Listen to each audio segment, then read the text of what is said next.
Hello and welcome to Read, Play, Game, the podcast where we read a new tabletop role-playing game, play through the system, and then discuss the game afterwards. We've just finished playing through the Disco Elysium-inspired RPG Jamais Vu, and here to discuss the game with us is the game's designer himself, Kevin M. Rodrigo. Kevin, thanks for being here. Can you please give a brief introduction to yourself, of who you are and what you do? Hi, thanks for having me. I'm excited to talk to you guys. So I'm an RPG enthusiast from Spain. I live in a small city called Girona. Just to be clear, English is my first language, so you have probably guessed that. But I hope it's okay. So I have a blue-collar job at a factory, and so I unleash my creativity in my spare time. I like playing tabletop and computer RPGs and composing music, designing games, and so on. I love that you said I unleash my creativity. That sounds awesome. Yeah. Sometimes I inflict my creativity upon others. So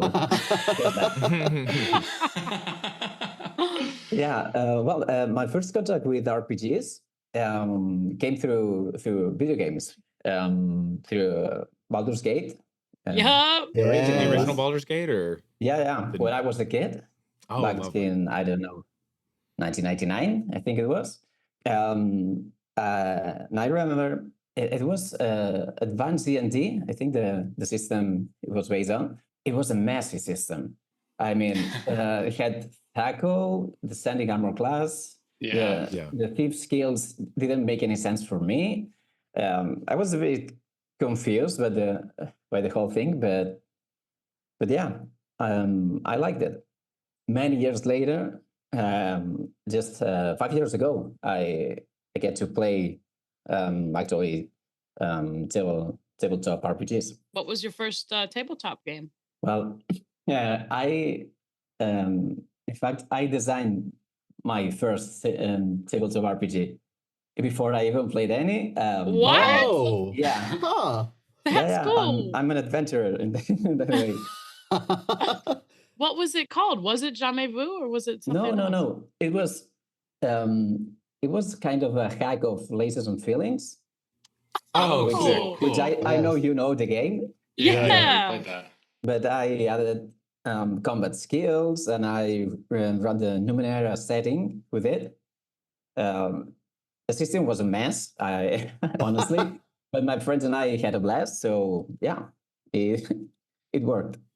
Oh, awesome! That's great.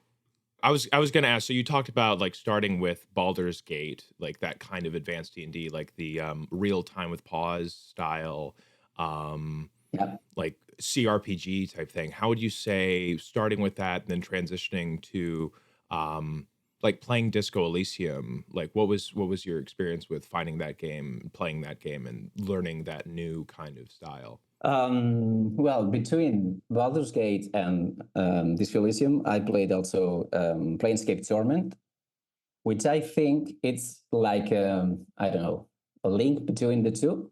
Narratively, Disco Elysium, I think, is like a spiritual successor of Planescape Torment in many ways. The mechanics are different, but the focus on the narrative aspect, the amnesiac protagonist, it's a big hint too. Yeah, so I kind of knew what I was getting into with Disco Elysium because of the references to Planescape Torment. Have any of y'all played Planescape Torment? I've never. I was about to ask because I love it. No, it's wonderful my first game. time. The mechanics very similar to like Baldur's Gate, but it's definitely like older. But I love it. Is that the one from 1999? I'm looking at it now. Yeah, it is. Well, us on the podcast, I think only us three of us have played Disco Elysium. Michael has finished the game before, and then I kind of just barely started. I've started it a couple times, yeah. Yeah. But we had some context going into playing Jamais Vu about what we were getting into. And then we had two players who didn't. So it was a really fun time. in Disco Elysium, I'm curious what your first build was. I I put almost all my points into intellect. Encyclopedia, I think, was my signature skill. Okay. That's the skill that gives you the most information about the lore. So it was a long first playthrough because I had so much to read, but I enjoyed it. Yeah. That's what I found too. That was my second playthrough. The first one I put it all into the the Inland Empire skills. So like I didn't really know a lot of what was going on, but then the second playthrough I was like, oh wow, I can actually understand what's happening in this game sometimes. Yeah, I went the other way around. So I wanted to get a grasp of the world and the history, the political context of the game. And do you have any feelings about the game being canceled? The second sequel? Yeah. Well, I don't know if it's officially canceled, but I know the problems, the litigations they have. I don't know. I would like to see more from the IP, but at the same time, I think the main story with the main characters is done. I mean, I don't need another game with Harry and Kim. I think their story is complete, I think. But also, I like the world so much. The concept of the Pale, particularly, is I think it's fascinating, and I would like to see some other parts of the world developed. Oh, for sure. But, yeah, I think time will tell. Yeah, it hints at so much outside of just the like Revachol, outside of just the space in which you occupy for just that game, that I think would be fascinating. What was the initial concept? Was there a shared initial concept behind what a sequel would look like? I can't remember. I don't know if they talked too much about it. Okay. I think some stuff kind of came out after the dissolution of the thing. But Okay, so I'm curious. We have the origins, the inspiration. When did you create or form Mithrilica? Yeah, Mithrilica. And you have to tell me where the name comes from. I love the name. Oh, it's just so silly. It's Metallica plus Mithril. Yep. So it's meant to be nerdy and fantasy, but with a metal attitude. So yeah, it's just a silly name. Mithril, like Lord of the Rings? Yeah. Or something else. Oh, okay. Very cool. I hope they don't sue me. Yeah. I love it. And your website has like the best description. At Mithrilica, we make tabletop role-playing games with a metal, no-nonsense attitude. Yeah, that's the slogan. I don't know if the games do it justice, but well, I tried. Yes, so I formed Mithrilica just at the moment I published the game Jamais Vu. It was last year because while designing Jamais Vu, I started to work on other ideas for tabletop RPGs. I'm also interested in eventually maybe launching a YouTube channel or maybe a podcast about tabletop RPG design to share the little I know about the topic. So I figured that an umbrella brand would feel better than using my personal name for that. No, That 100%. makes total sense. And I think it's great that that's like a resource for young and up and coming like podcast, game designers, etc. And I know we talked to Tyler from Possible Worlds Games, and that was also like there's certainly sometimes I don't know how it is over in Spain, but like tax benefits and stuff for having it all, instead of publishing it under your name, like having it under like an LLC or a company and stuff. So I know that can also be a factor. Mm-hmm. Being a freelance in Spain, it's very expensive in terms of taxes. So yeah, there's that too. I think that's a universal everywhere you go. So Yeah. Seems like it. but we're so excited to hear that you're passing on your knowledge via game design through Mithrilica, and we hope that this interview can inspire people to game design themselves. So we as players, I think we're learning even more and more with each game we play. So if it's all right, we'd love to jump into some questions and ask you about your game design process. Okay. Yeah, break it down. Michael, do you want to ask this first question? Yeah, sure. So like we were talking before about kind of your evolution with playing different kind of CRPGs and their evolution as games. What would you say your like process of like play testing Disco Elysium was? Jamais Vu was. So I created a public Google Docs file. It was in 2020, I think. So people could make suggestions and correct my poor writing. The first public version was pretty bare bones, I think, and unpolished. So that was pretty early on in the development process, I think. Sharing the document helped me measure people' interest in the project, and of course, it provided me with valuable feedback as well. Did you run any kind of games yourself with like friends or people? I guess like you running things is maybe, I know it's DM optional, like GM optional, but did you have any situations where you did that yourself? Yeah. I playtested the game, but also many other people playtested the game on their own, and then they give me feedback. And I think it's important to have people other than yourself playtest the game, because that I think that puts to test the quality of your writing, because you're not there to explain concepts or to answer questions. Right. If you didn't explain something right, there's no defense.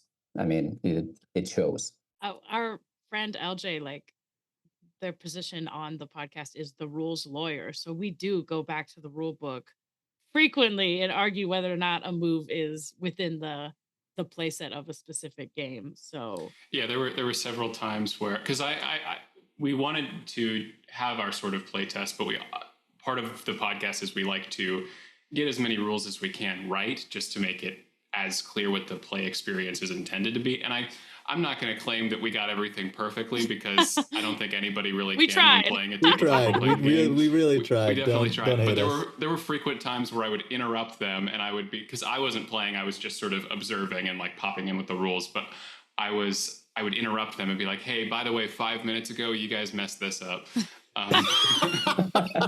Big reload the frowny save. face. Yeah, exactly. Reload the save.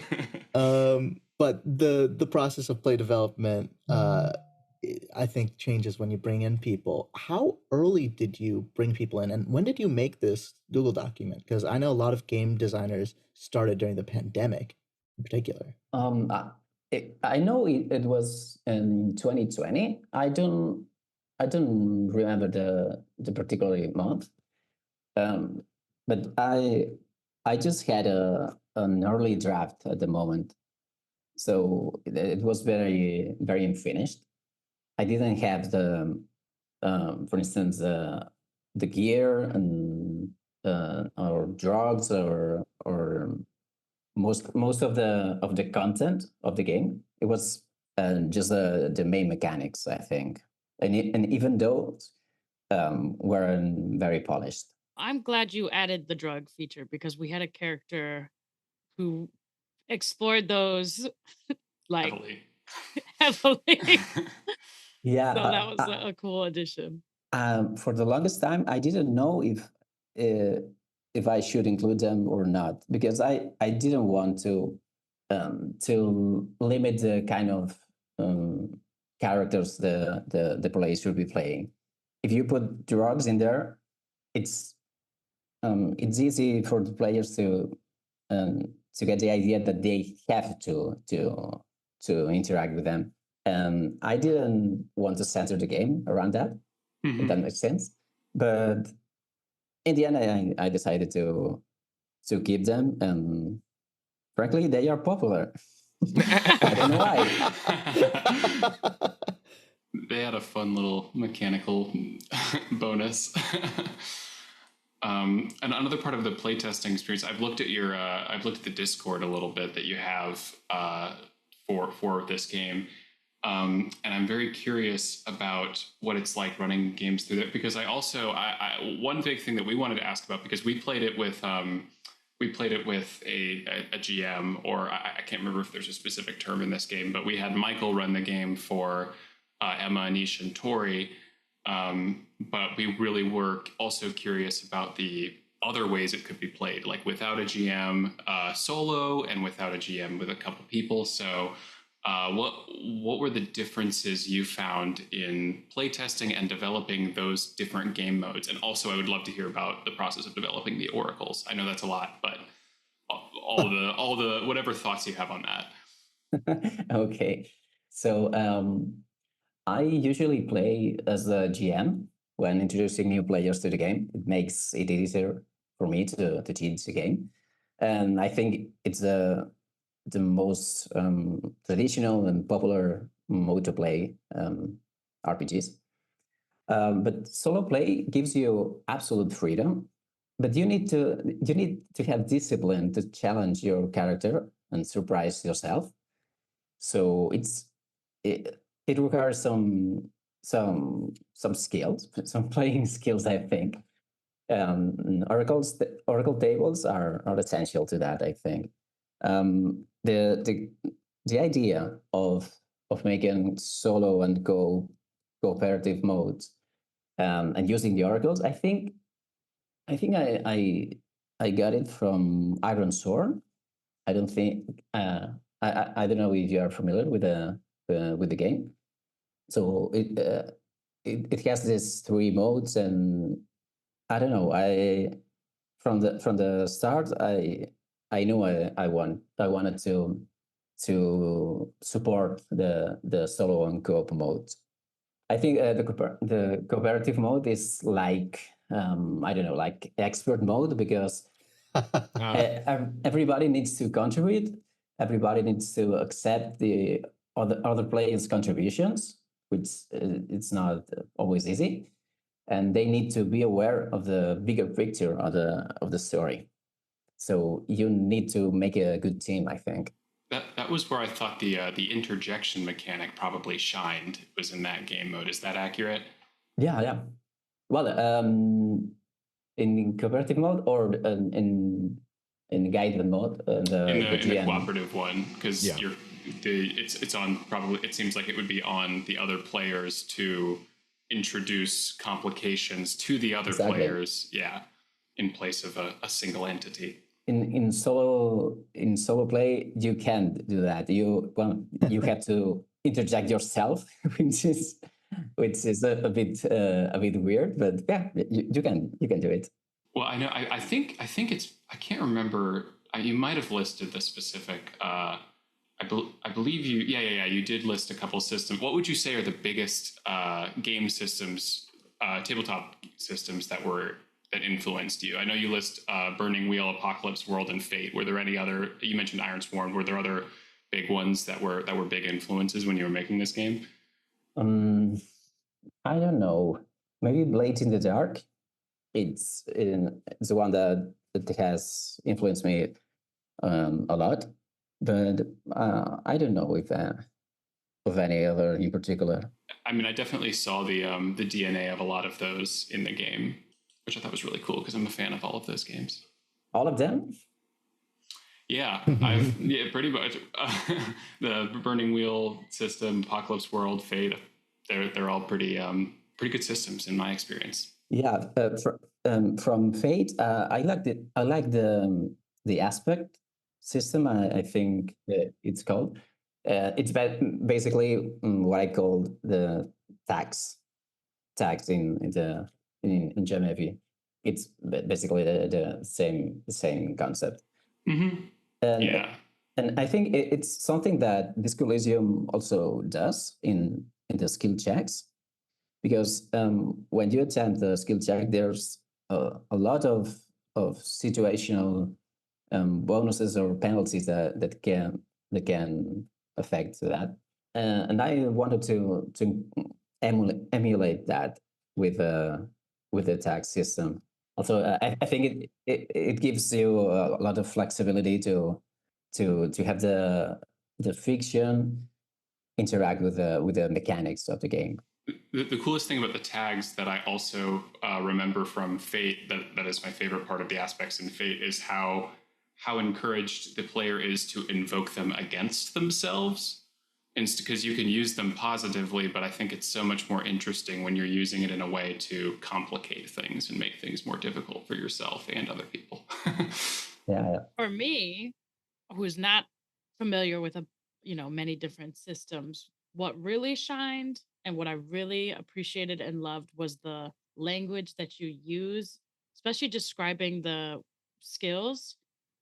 I thought you were able to take these big concepts and put them into language that was accessible, descriptive, and cheeky. Like, it's funny, some of the writing. I'm looking at Esprit de Corps. We had a lot of discussion. Am I saying that right? Esprit de corps. Esprit de Corps. I'm not sure. I don't know. I don't know any French, so your guess is as good Regardless. as mine. But the risky part about Esprit de Corps is that it tends to dilute the self into faceless institutional soup, like the ant that relinquishes its individuality to the benefit of the colony. Volition, which is what my character was maxed out in. I like, one of the sentences that just makes me giggle is Mr. Wonderful here will try to convince you to do awesome things that are way out of your league. So for me, I had to give you huge props on just the way that these were worded. I mean, it was so evocative. Did I write those? I don't remember. But yeah, thank you. It was very. It felt very in line with the language of the game as well, like of Disco Elysium itself. It was. I think you captured it very well in the whole. Yeah, I think I was inspired by the devlog of the developers of Disco Elysium, because my first contact with Disco Elysium was back then when the project was called No Truce with the Furies, if I'm saying that right. Before the game was published. I think I was Googling one day about dialogue systems in computer RPGs, and I stumbled upon the devlog.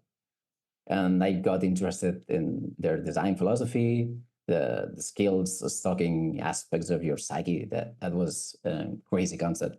And there were similar descriptions of the skills.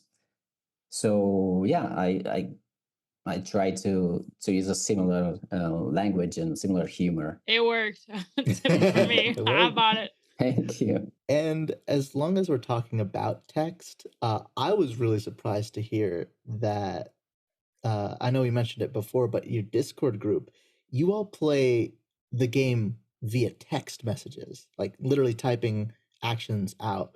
What is the gameplay like of a text-based TTRPG, and does it change the way people engage with the mystery?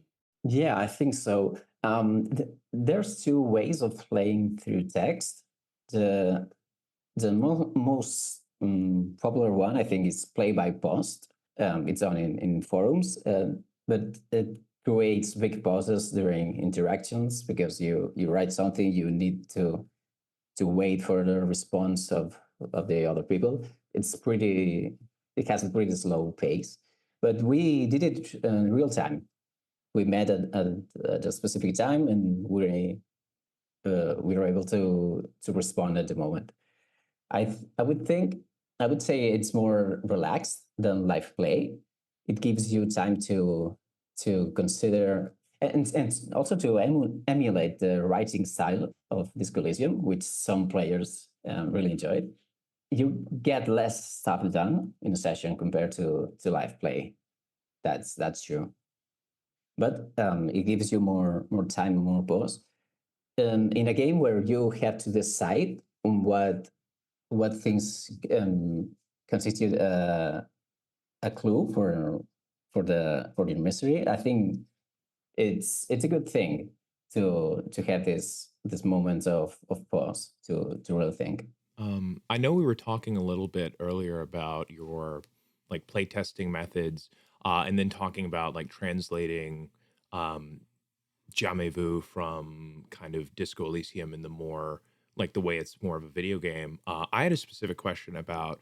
I know with different TTRPGs, with video games in specific, there's a big focus on like transparency to the player. Like with D&D, different enemies have health, and you can see kind of how the health goes down. In video games, sometimes you see that more clearly, like how everything is, like specifically in Disco Elysium, how there's before you do a skill check, it gives you a percentage of how likely that is to pass or not pass.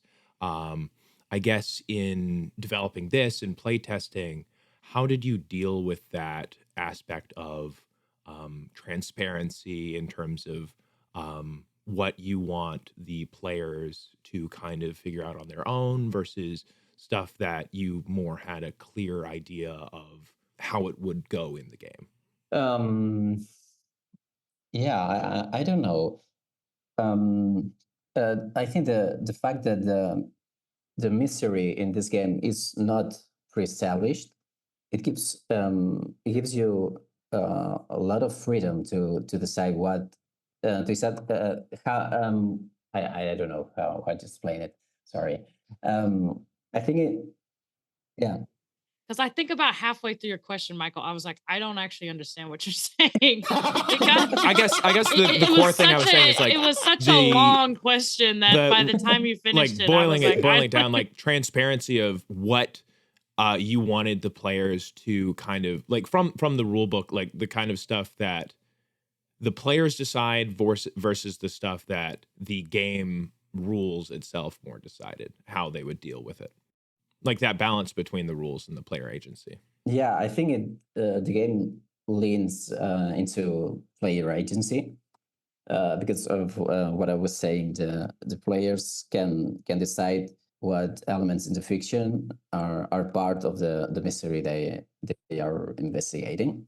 So they are in control of the kind of mystery and the kind of story they are exploring. Yeah, I think that's so.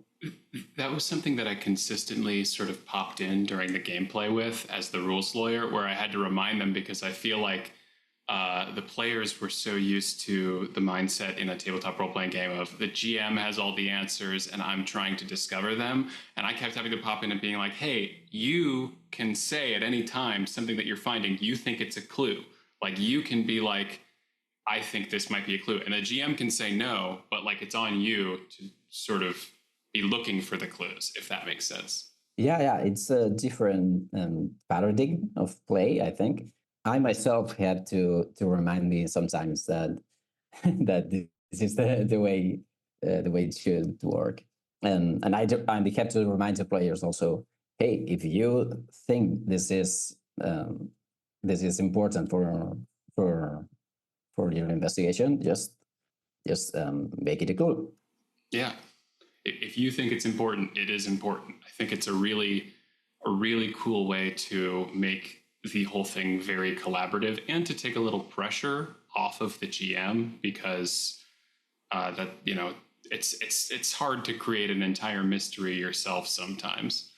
because there's also the personal mysteries. And so that player agency is helpful then because you're also establishing your character, which definitely took me some time because I had that player, you know, mindset where I think Michael was like, okay, you wake up, where were you just coming from? And I was like, I don't know, you tell me. Like, where was I just coming from? So that that did take a bit of a mind shift, like mindset shift to realize, oh, it's kind of collaborative. And I am also generating ideas in terms of the mystery, but also the personal history. Yeah, it's collaborative, but also it is personal because you can decide the clues you're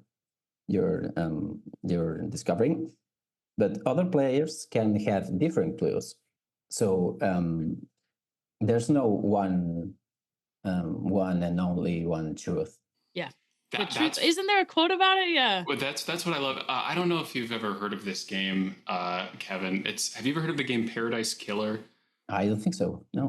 It's sort of investigate. I'm obsessed with this game. It's an investigation game that's I would say it probably has roots in stuff like Ace Attorney, Danganronpa, that style of thing. But it's more of like you're going around an island trying to find clues to solve a murder. I mean, similar to Disco Elysium, but like you can have the trial for any of the suspects at any time, and you can figure out the truth based on the clues. But if you don't like a certain truth, like if you like a character and don't want them to be executed, you can choose to use clues to cover up their crimes if you want.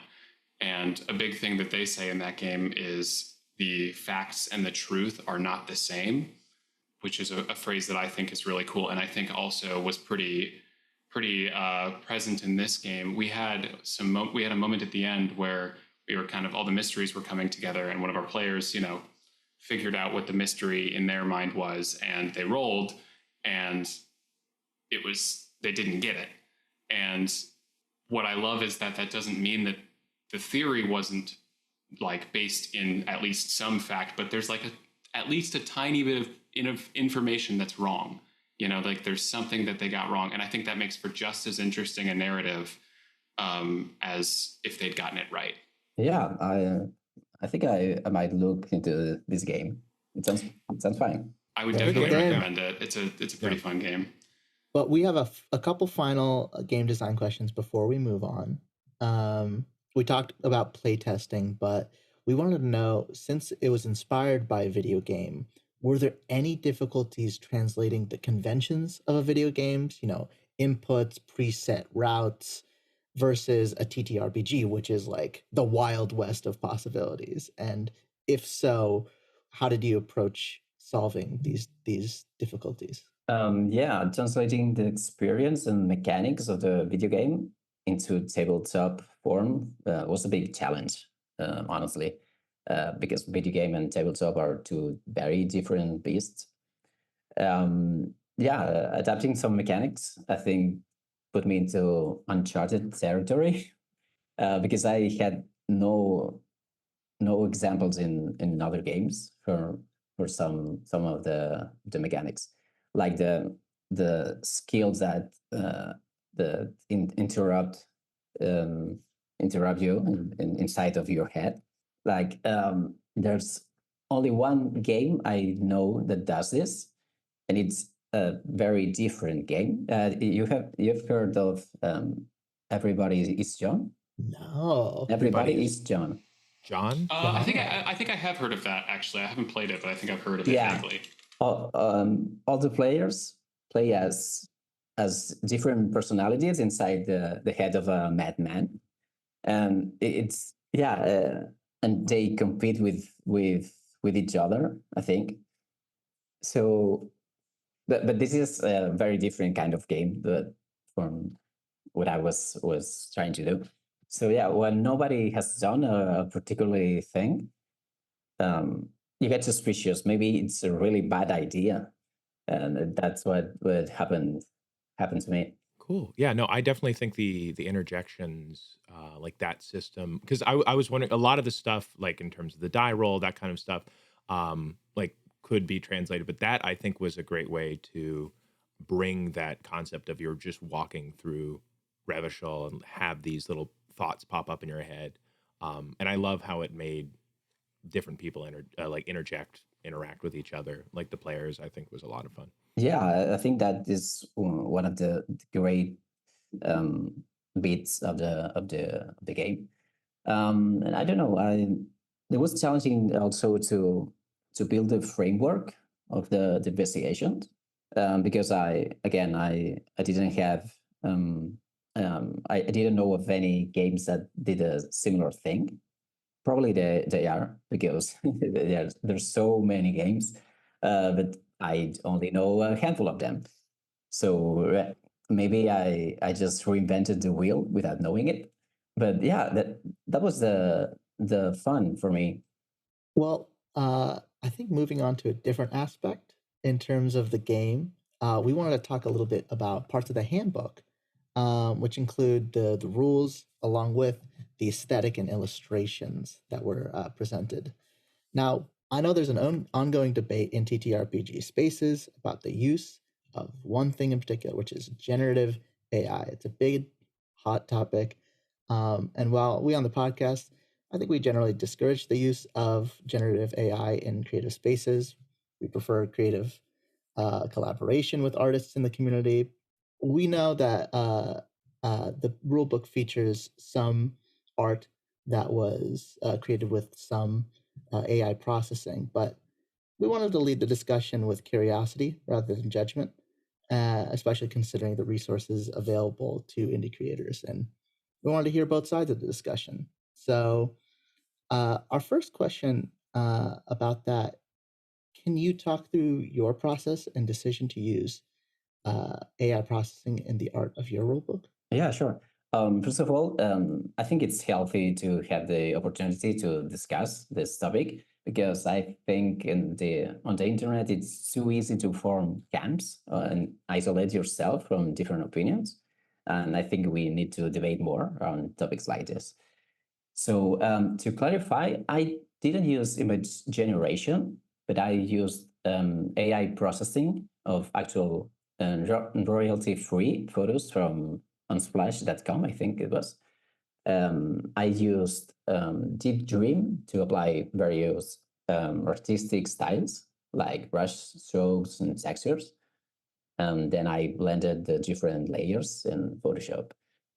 So in my case, I decided to use AI images as a compromise because I felt the expectation that people have is that an RPG book needs art. I thought stock art wouldn't make for a consistent look for the product because I wanted this very specific drawing style similar to the one in the video game Disco Elysium. And also, I couldn't afford to pay artists for what was a free product, essentially. So yeah, for me, AI art, it is a compromise. I'm fully aware that my game would have been better with actual art, but at the time, with the resources I had, I thought was the best option. Yeah, we were definitely curious about. We know that like products that come from larger game publishers usually release. They have a high level of visual polish, and especially from companies that have a lot of resources and money for that.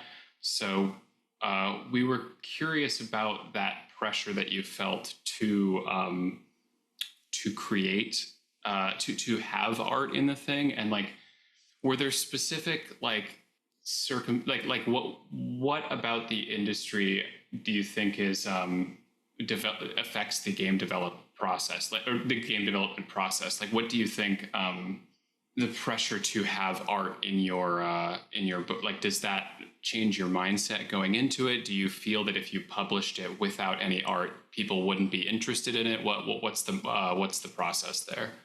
Yeah, I think so. I think artwork it's something that most people expect. I myself, as a consumer of RPG products, I tend to judge the quality of a game by the quality or the tone of the artwork. I think most people do that.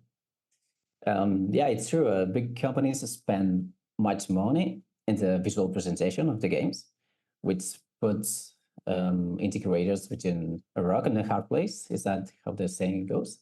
Because most people want illustrations on their rulebooks, but indie developers often can afford high quality art. But I think, however, indies have nothing to lose, so we can take risks that big companies aren't able to take. This means exploring niches or embracing bold innovations. So yeah, I think indies have our strengths too. and you kind of talked about it a little bit, but I know there exists like TTRPGs that don't have art, and then some where the art is like the game itself, like Morkborg comes to mind. Um, why do you think it's so important that a rule book has art? How is it related to a rule book's identity and the game's identity? Um, I think art sets the tone of the book in an immediate way compared to the text. We're a bit, I think, people is a bit lazy in that sense. We judge so much quicker an image than a text, I think. But yeah, for Jamais Vu, I knew I wanted an artwork to display brush strokes and paint texture similar to Disco Elysium, because I thought this was also something that people expected, or players of Disco Elysium would expect this kind of visual style from the tabletop game. Got to meet the person who designs Pokemon Go. The app, like image and loading screen, will change depending on the season or the new release or whatnot. And so something he had said that really stuck with me is like, we are visual creatures as humans. Like, that was evolutionarily, like, that was how quickly you identified things, was this visual change or shift or whatnot. We're like attuned to it. So I think what you're saying makes a lot of sense in terms of that's something that maybe can stick out at somebody if they're maybe not a if they're more of a visual learner rather than reading a chunk of text. If you do have these visual components, even if it's just the way that the page is displayed differently, I feel it does help what you're saying in terms of it can establish and convey things in a quick and accessible way that maybe a paragraph of text would just take longer to set the scene in the same way. Yeah, I think so. When I think we as customers, as buyers, we tend to make decisions very rapidly, very quickly about if we like something or not. I think the first 5-10 seconds we're exposed to any product, we at some level we decide if that's for us or not. And I think it's true also for tabletop RPGs. So yeah, visuals are important. Yeah. Yeah. I I, I definitely agree that that it's also very different when a indie creator is using stuff like this versus a a big creator, like there was the case where Wizards of the Coast was using AI art, and it's like, why would you do that when you've got the most successful and that was tabletop? generative AI versus Yeah, that was yeah. taking stock images and AI processing it. But I'm also curious because I feel like in the case of a game like this, specifically in the case of something that's based on an existing property like Disco Elysium, I know there's a lot of fan games of other games or other just pieces of media that are created by fans and are completely free. Because a lot of the sort of mindset that I feel like has been expressed here has been like the from a sort of business perspective, where it's like I'm not going to get customers, I'm not going to get et cetera, et cetera. I feel like there's also a good level of fans of these games that might be coming to these games anyway. I'm curious if there was a because I've seen a couple games like this where they use art from the existing pieces of media. I'm curious if that was ever a consideration in your process, whether like just putting pictures from Disco Elysium, like from the covers or from like art books or something, just throughout. I don't know. Was that ever something you thought about or considered when making the rule book? No, I was from the beginning. I knew I didn't want to use any specific material from the game. Nothing like images or text. The only thing I carry from the the video game is the name of the skills. That I think that's all. I don't use the setting, the characters, or any images. And I know in this indie space, it's that pressure to like make a stamp. You've talked a little bit about that pressure, but we kind of want to like think about ways in which to help the problem. So you don't need to have an answer to this, but this is just a question we want to get your perspective about. For artists in the community, rather than lowering their commission rates, can you think of any ways that the art community as a whole can make co-creating and collaborating with indie TTRPG designers more accessible? Yeah, I don't think lowering the commission rates is an option. They are very low as they are. Also, I worked as a freelance music composer for a while. I made music for short films, so I'm aware of the struggles that the new artists and the low pay they receive, and how people sometimes take advantage of that. So I don't know. I think the digital space offers opportunities for different game funding strategies. For example, I think launching a game with I know with placeholder art and establishing goals like, for instance, for every $100 we will commission a new piece of art. I think things like that could work.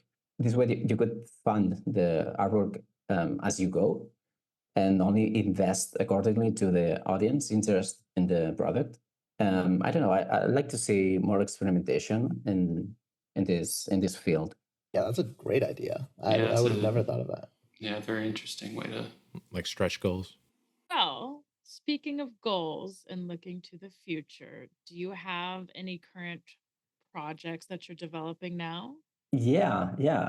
I have two games in the works. One is I'd say an OSR adjacent game. It's a small game. It's almost done at this point. It's a small game about dungeon delving in a fantasy setting, because it has never been done before. No, but mine is different. No, it's built upon the idea of slot-based inventory. So gear. Wait, slot like gambling, like a slot machine? Yeah, like you have a grid with the different spaces with different blocks. Okay. So gear takes physical space in this inventory. But Oh. yeah, like little pieces of paper you put on your character Like sheet. Tetris. Is it like Resident Evil? Like Resident Evil, sort of? Yeah. Yeah. The tabletop game Mouse Reader. I don't know if you're familiar with it. Mhm. It uses this kind of inventory. So yeah, gear takes physical space, but I want to explore the idea of abilities taking mental space.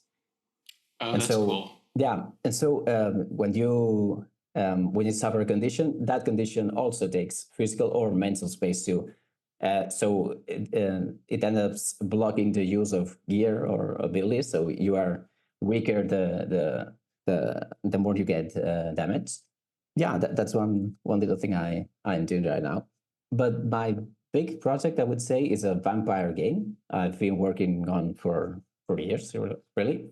It's like vampire meets Cthulhu, personal horror with political intrigue.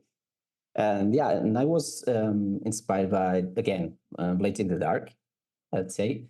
It also starts without number because it has a very interesting faction play, which I think it meshes very well with the political aspect of a vampire game.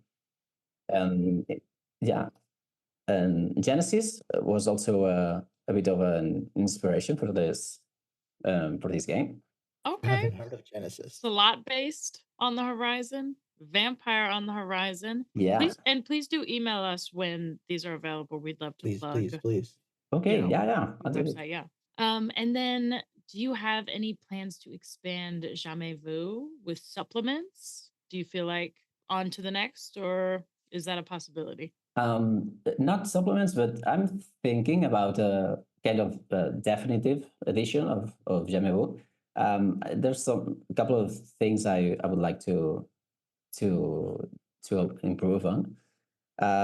For example, I would like to provide an optional reduced array of voices of skills, because I think that this is maybe a hot take, but this Coliseum, I think it has too many skills, or at least it has some skills that are very specific to the world character of the game. Yeah, and to the main character, I would say. Yeah. I think it's implied in the game that different characters would have some different skills. So I would like to experiment with less skills and collapsing some of them. I think something around 8-10 skills, I think would be better. I would also like to provide tools for hacking the game or playing in other settings, because in my play testing, I found that what most people like to do was play in very different settings, like noir, cyberpunk, sci-fi, things like that. So I think I would like to provide some support for that. Multiverse. Yeah. Multiverse. Yeah, and honestly, it would be a good chance for this time using, let's say, real artwork, because I realized inside the Disco Elysium community there's a lot of artists, and I think there's a space for collaboration there. I'd like to explore the options.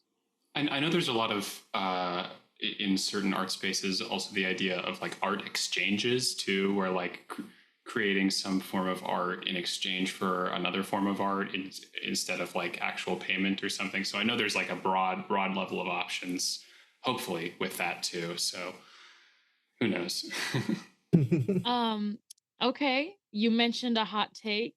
Do you have any TTRPGs that you recommend we add to our list? I know you mentioned Blades in the Dark. I've never played. I know other people have played. And I believe we're looking for things geared for one-shots. Is that accurate, team? Yeah, but we're flexible if there's something that's like revolutionary. Yeah, if you had to give us 3 that you really recommend, have to try. Whoa, 3. Okay. The one I mentioned earlier, Everybody is Young. I think that one looks really interesting. I think you might like that, and it's perfect for a one shot. And I don't know. Do you like horror games? Love. Have you heard of 10 Candles? What? 10 Candles. You should probably look it up. It's a game about the end of the world. It's built for one shots, and it is very interesting because it makes a ritual as part of gameplay. You play with candles, with 10 lit candles, and in every phase you blow off one of them, so you end up in total darkness. But look it up. I don't know if I would recommend the third one. These two, I think you would love them. Perfect. Awesome. We do have kind of a silly question. Who is your favorite Disco Elysium NPC? And why is it Kitsuragi? Why Kitsuragi, is it? yeah. No. Kuno, maybe. I know everybody loves Kim, so I don't think he's a valid answer because you know. It's the default. Um, Yeah. yeah, I I think I liked actually Dora, the ex-wife, because Mm. because you don't because Brutal. it's not a it's not a character you get to know, Ugh. but you see her through, let's say, what is that called, kaleidoscope. Yeah, Yeah, yeah, it's yeah. like different lenses, because you can, I don't know if it's a spoiler, you can have a phone call with her. Yeah. Oh, Okay, so that's the It's woman on the totally phone. optional, but you can it's Okay. you have it. so brutal. It's so sad. So Yeah, sad. yeah, it's one of the saddest moments in the game. You have dreams about her. You have memories. You have this weird analogy with Dolores Day, with Yeah, yeah, yeah. the innocence. hmm So your character is like making her into a goddess, essentially. So in a way, mm, she's not a character, but it's a deconstruction of a character, and I thought that was fascinating. Well, I Incredible. think we want to ask, where can people find you and your work? Well, I'm publishing my games at mythrulica.itch.io. I think I say that right. I'm also launching the website mythrulica.com. I'm also on Reddit, Instagram, Twitter. I don't use much Twitter, but I'm on there too, all with the same name, Mythrulica. So you can find me there. And Awesome. any final messages? I don't know. Thanks again for having me. Um, and I think your podcast is a window to know about other small creators and their craft. And I'm enjoying listening to it very much. So um, keep doing what you do. Thank you so much, Kevin. Thank you. Appreciate Thank you it. so much for joining us. We really appreciate you taking time to do this. It's so Thank awesome that we get to you. talk to people like you who are so good at what they do. And also thank you for designing the game, because like we said, I don't know if we talked about it enough, how much fun we had. It was a blast. It was, I can't wait for the episodes to get posted. Yeah, They're coming excited for you to soon. hear They're them. coming. Yeah, me too. awesome. Yeah, you're welcome. Anything else, y'all? I don't think so. Is this mystery solved? I guess so. Yes. We're gonna roll to finish it. Yeah. Put the hunches together. Okay, we'll let you go. Thank you so much, yeah, for finding the time, especially, with us being on different sides. So thank you. Have a great rest of your day. Feel free And to email us. Yeah. And we'll see you on we'll another see side you of the at a table. different table. Yeah, that's what we Yeah. say. that's what we say. Okay. Thank you so much, Kevin. Thank you. Thank you. Thank you. All right.